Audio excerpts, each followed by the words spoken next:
Section 4. You will hear part of a lecture about noise in cities. First, you have some time to look at questions 31 to 40.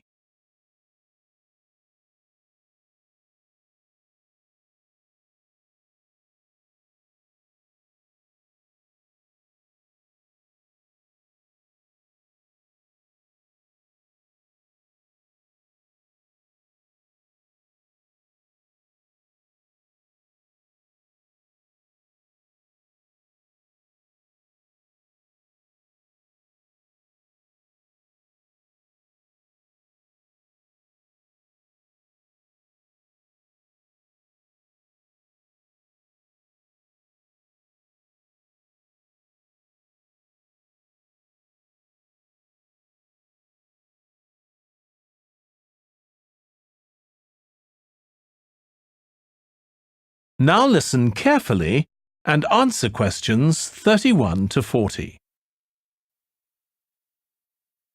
This lecture will be about the science of acoustics, the study of sound, in relation to urban environments such as cities. As an acoustic engineer myself, I think this is an area where we're likely to see great changes. In the past, researching urban soundscapes was simple.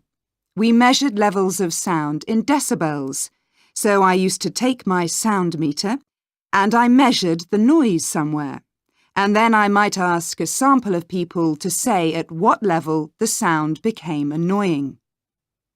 With data like this, acoustic engineers have been able to build up what we call noise maps, maps of the sound environment. But actually, these aren't a lot of use. What they do show is that the highest noise levels are generally on roads. Well, that's not really very surprising. But there's quite a lot going on that these maps don't show, because they can't capture the complex way that sound varies over time. So they ignore important issues such as the noise someone might hear from the open windows or gardens of their neighbours. And this sort of noise can be quite significant in summer. We don't have any databases on this sort of information. As well as that, these records of sound levels take no account of the fact that people vary in their perceptions of noise.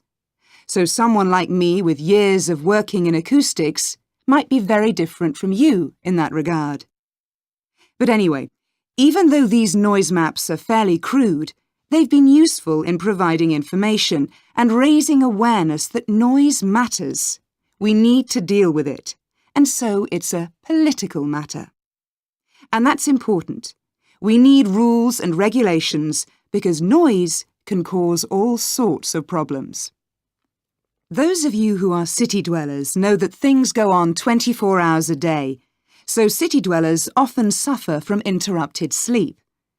It's also known that noise can lead to a rise in levels of stress, due to physical changes in the body affecting the composition of the blood. And there are other problems as well. For instance, if school children don't have a quiet place to study, their work will suffer. Now, one problem with decibel measurement is that it doesn't differentiate between different types of noise. Some types of sounds that most people would probably think of as nice and relaxing might well score quite highly in decibel levels. Think of the sound made by a fountain in a town square, for example. That's not necessarily something that we'd want to control or reduce. So maybe researchers should consider these sorts of sounds in urban design. This is going to be tricky, because just measuring decibel levels isn't going to help us here. Instead, many researchers are using social science techniques, studying people's emotional response to sound by using questionnaires and so on.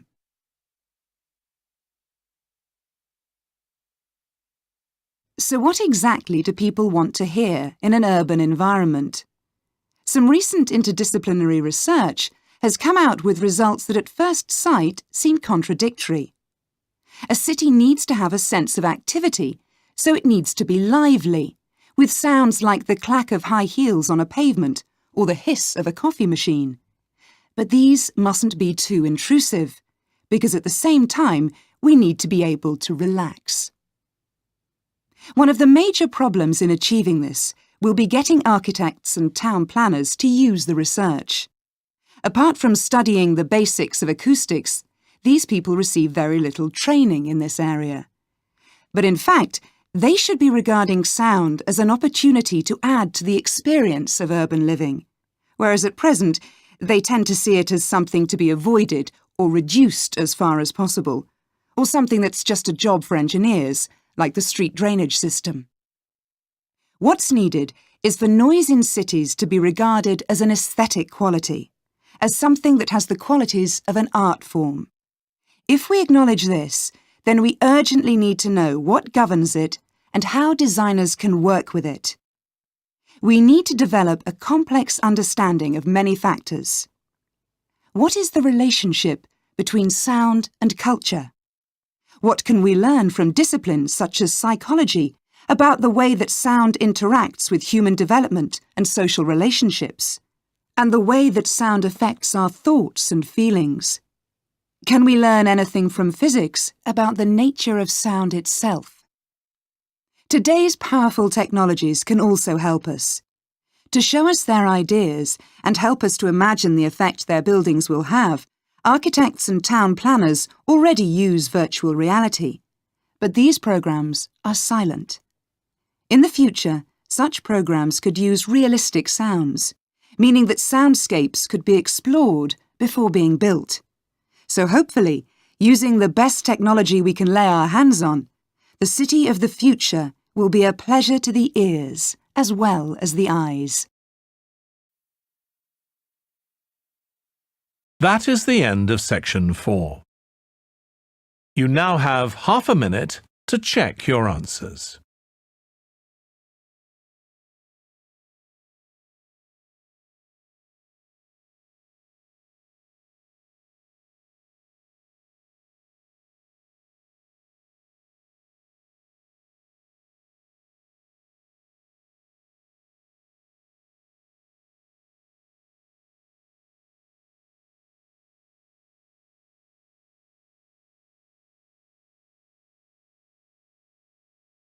That is the end of the listening test.